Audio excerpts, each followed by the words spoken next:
Assalamualaikum warahmatullahi wabarakatuh. Kami dari kelompok 2 mata kuliah Manajemen Koperasi dan UMKM.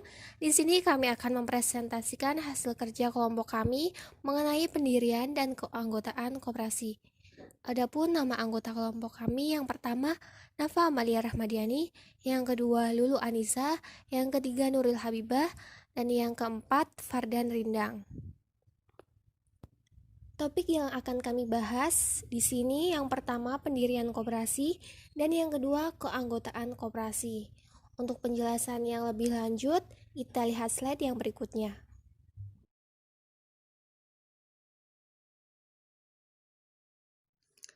Langkah-langkah pendirian koperasi. Yang pertama yaitu mengadakan pertemuan pendahuluan di antara orang-orang yang ingin mendirikan koperasi.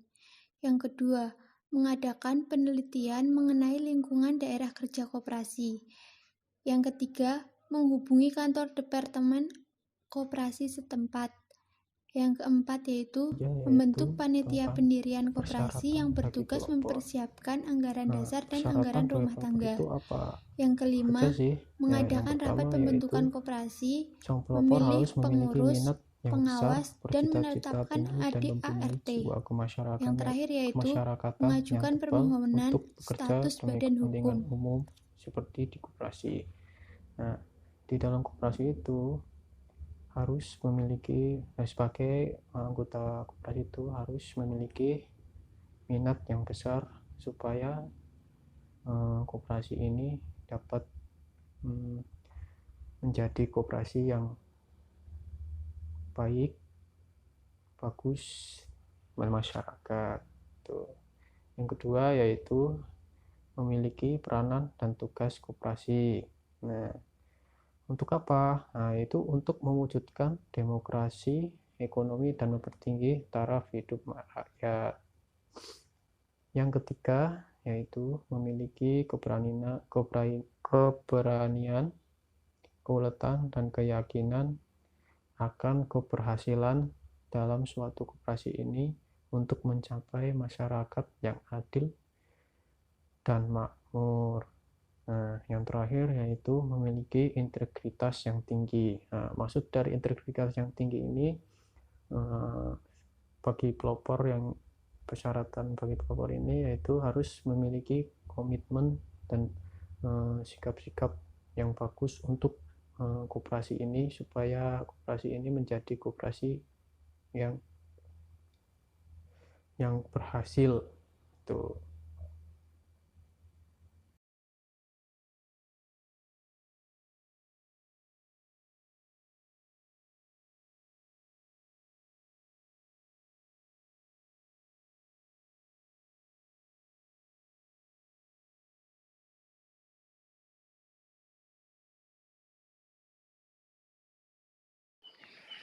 Tugas panitia pembentukan koperasi. Pertama, mengadakan persiapan pembentukan koperasi. Panitia melakukan persiapan mengenai berkas-berkas apa saja yang dibutuhkan dalam pembentukan, anggaran yang diperlukan dalam pembentukan, dan sebagainya. Yang kedua, mengundang calon-calon anggota koperasi yang memenuhi syarat keanggotaan untuk menghadiri rapat pembentukan koperasi. Setiap calon anggota koperasi harus memenuhi syarat sebagai berikut. Calon anggota koperasi harus merupakan warga negara Indonesia, mampu melakukan tindakan hukum, bersedia mematuhi anggaran dasar dan anggaran rumah tangga atau ADART, bersedia mematuhi aturan-aturan yang berlaku, berkeinginan memajukan koperasi, dan tidak ada paksaan dari pihak lain. Ketiga, mengundang pemuka masyarakat di lingkungan kerja koperasi untuk hadir dalam rapat. Keempat, mengundang pejabat koperasi dan para pejabat pemerintah setempat untuk memberikan pengarahan dalam rapat. Kelima, mempersiapkan anggaran dasar koperasi untuk dipelajari oleh para calon anggota koperasi, sehingga rapat pembentukan dapat menyampaikan pertanyaan dan usulan yang Nah, di dalam sebuah koperasi itu wajib terdapat ADART. Nah, apa sih itu ADART? ADART adalah keseluruhan aturan yang mengatur secara langsung kehidupan koperasi dan hubungan antara koperasi dengan para anggotanya. Sedangkan AD sendiri yaitu pedoman kerja yang disahkan oleh seluruh anggota koperasi dan ditetapkan atas dasar musyawarah. Sedangkan anggaran rumah tangga yaitu kelengkapan anggaran dasar yang merupakan peraturan yang lebih terperinci, lengkap, dan operasional. Nah, ADART ini harus dibuat sesederhana mungkin tapi bisa dilaksanakan. Anggaran dasar, anggaran rumah tangga ini memuat diantaranya yang pertama daftar nama pendiri, yang kedua nama dan tempat kedudukan, maksud dan tujuan serta bidang usaha yang dijalankan koperasi, ketentuan keanggotaan, ketentuan rapat anggota, ketentuan pengelolaan, ketentuan permodalan, ketentuan jangka waktu berdirinya koperasi, ketentuan pembagian SHU, dan yang terakhir ketentuan mengenai sanksi bagi yang melanggar peraturan. Nah, apabila anggaran dasar ini ingin dirubah, maka harus berdasarkan rapat anggota. Perubahan ini wajib dituangkan dalam berita acara perubahan AD yang dibuat dan ditandatangani oleh notaris apabila rapat perubahan AD dihadiri oleh notaris. Nah, apabila tidak dihadiri oleh notaris, maka notulen rapat anggota perubahan AD ditandatangani oleh pemimpin rapat dan sekretaris rapat atau salah seorang peserta rapat. Bagian 2 menjelaskan tentang keanggotaan koperasi. Berdasarkan dengan Undang-Undang Nomor 25 Tahun 1992, salah satu syarat pendirian koperasi adalah tersedianya 20 orang anggota. Jadi 20 itu batas minimum, jadi tidak boleh kurang namun boleh lebih. Kemudian sifat keanggotaan koperasi yaitu sukarela dan terbuka. Apa itu sukarela? Sukarela itu kita menjadi anggota koperasi itu dengan keinginan kita sendiri, atas kemauan kita sendiri tanpa ada paksaan dari pihak manapun. Jadi kita murni keinginan sendiri untuk masuk dalam sebuah koperasi. Kemudian terbuka yaitu setiap orang bisa menjadi anggota bila memenuhi syarat keanggotaan. Jadi setiap orang diperlakukan sama, tidak ada diskriminasi, semua orang boleh masuk asal memenuhi syarat keanggotaan.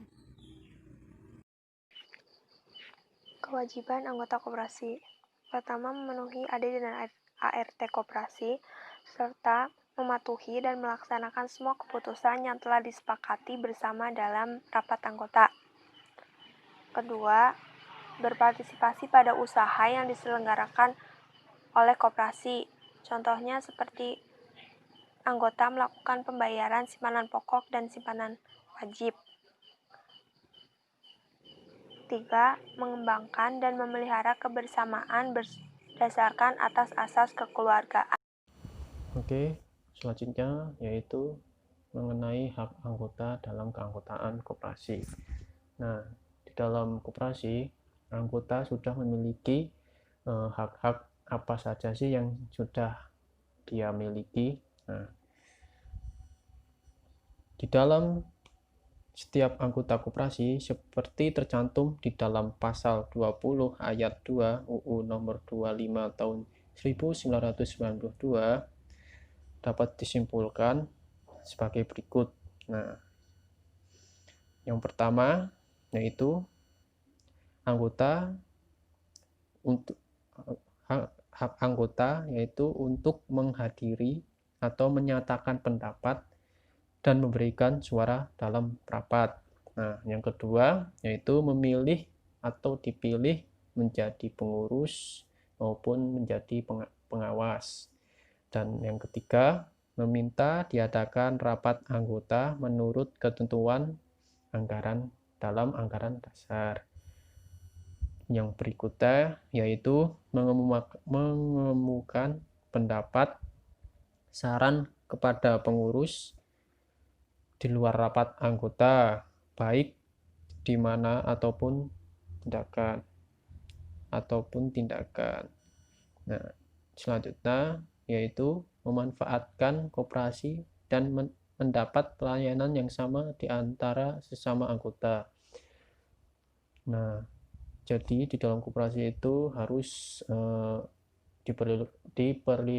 diberlakukan adil. Nah, tidak ada yang lebih